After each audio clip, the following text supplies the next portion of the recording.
Ang magtagumpay, ito naman, ang magtagumpay ay aking pagkakalubang umupong kasama ko sa aking luklukan. Ano ating nabasa? Ang magtatagumpay. Yung una ating mga kapatid, maliwanag ang magtagumpay. Ito naman, ang magtatagumpay. Pagkakaluban tayo ng luklukan. Kasama siya sa kanyang luklukan. Nakatulad din naman niya, o katulad ng ating Panginoon Kristo, nagtagumpay at siya'y umupo sa luklukan ng kanyang. Siya naman ay pinapangupuan niya na ang sinumang magtagumpay, pagkakaluban niya ng luklukan na kasama. At higit sa lahat, ang kanyang pangako ay buhay na walang hanggan. Sa buhay na walang hanggan, ito ba'y pinagsisikapan ba ng tao ito? Sa karamihan, ito ba'y pinagsisikapan na ang kanyang buhay ay ipapalit niya sa pangako ito? Karamihan ba'y, mga kapatid, pinagsisikapan ba ito buhay na walang hanggan? Hindi bigyan ng kaalagaan ang pangakong buhay na walang hanggan. Para sa mga tao, ang buhay na walang hanggan ay gaya lamang ng sabi-sabi. Pero ito ay pangako ng Panginoong Diyos. Diyos ang nangangako sa atin. Sa buhay na walang hanggan, mayroon ka bang takot doon? Mayroon pa bang katakutan doon sa buhay na walang hanggan? Wala na. Mayroon ka pa bang pangangambahan doon? Wala na rin, mga kapatid. Mayroon ka bang hahanapin na wala ron? Wala na rin. Pero anong sabi ng iba? Na yung mga tao nakala mo nagmamarunong. Doon ba sa buhay na walang hanggan, mayroon pa pag-aasawa doon? Wala na. Ay, hindi ba saya? Sa beer, wala ng beer. Lahat ba ng mga may asawa masasaya? Kaya sabi ko kapatid, wala na pag-aasawa doon sapagkat tayong lahat magkakapatid. Sabi ko, wala rin birang masaya. Meron pa sinasabi. Wala na rin beer sa langit. Hindi, may sinasabi. Kahit na kami ay maparusahan, subalit, marami naman kami. Di ba masaya rin? Masaya raw din sila dahil marami naman sila eh. Anong prebo mo para sabihin mo, wala rin saya? Kahit dito sa lupa, kahit dito sa buhay nito. Hindi. Dito, saan mang pagamutan o ospital, mayroon bang saya? Wala. Pagsama-samahin mo lahat ng ospital, saan ka nakakita ng kasayahan? Ano ang nag-aari doon sa ospital? Lalo na sa orthopedic. Iyakan. Doon lang sa ospital. Anong iniisip? Pantasya ang iniisip ng tao, lalo na kung mahirap. Mayroon ka ba saya doon? Nagbabantay ka.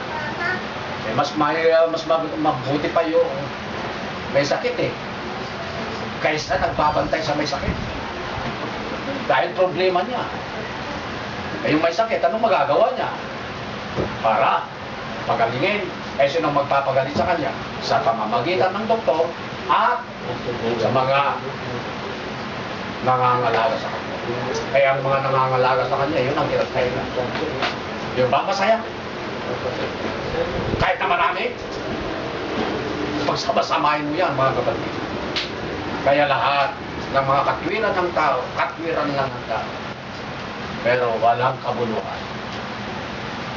Lahat na uwi sa walang kabuluhan. Tayo, mga kapatid, pagsikapan ng bawat isa sa atin Kahit ang buhay natin, itaya natin sa paglilingkod, sa pagtupad, pagsunod sa lahat ng mga utos ng Diyos, sapagkat ang utos ng Diyos ay buhay na walang hanggan. Ito ang kanyang pangako.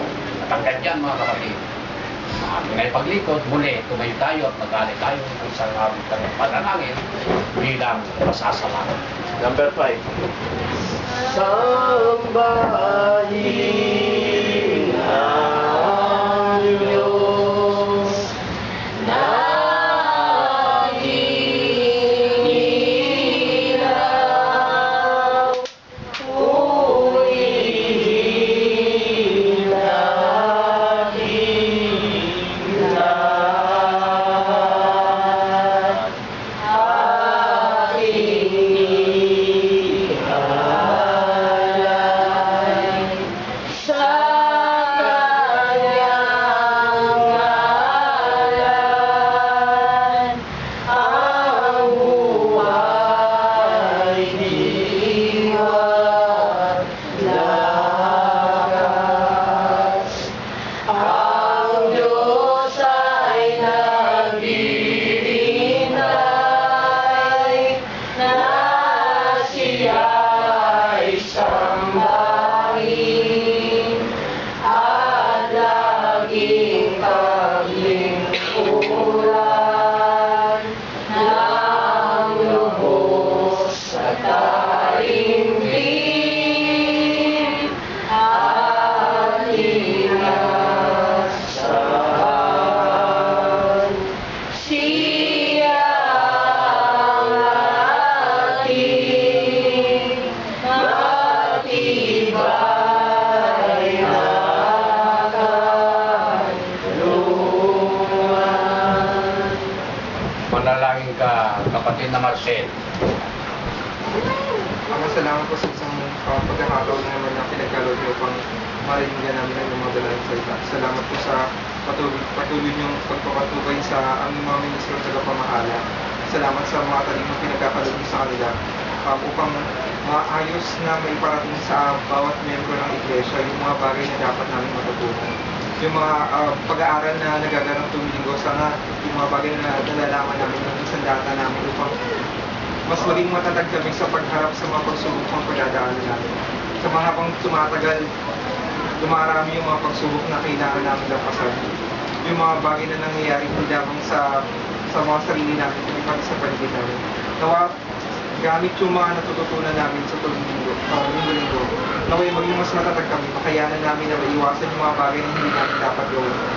Bigyan niyo kami ng lakas ng loob at lakas ng malinaw na pag-iisip upang tumatak sa bawat puso ng bawat isa dito yung mga bagay na guys ng mga minisong matutunan namin. Salamat sa walang sawa yung paggabay sa bawat isa po sa amin naman. Sa mga bagay na nakakasakit sa amin, sana sa halip na maging marupok kami, yung maging mas magamit namin yun upang maging mas matatag pa kami sa mga mangyayari sa amin. Patuloy niyo po sana patubayan, ilayo sa kapamakan at bigyan ng lakas ng katawan ang aming mga ministro at ang tagapamahala upang patuloy po nila kami magabayan. Bawat salita na pinagkakalog nila sa amin sa gabay ninyo, pagiging sandapat na namin sa araw-araw. Yung sa mga kapatid namin naman na hindi namin kasama ngayon, naway yung maging magawa po nila o maging matatag po sila. And alam ko sa kanilang sariling paraan, nagagawa po nila yung responsibilidad nila bilang membro ng iglesia. Sana po patuloy niyo po silang layo sa kapamakan sa mga malulugang karamdaman. At sana dumating pagkakataon na mas marami kaming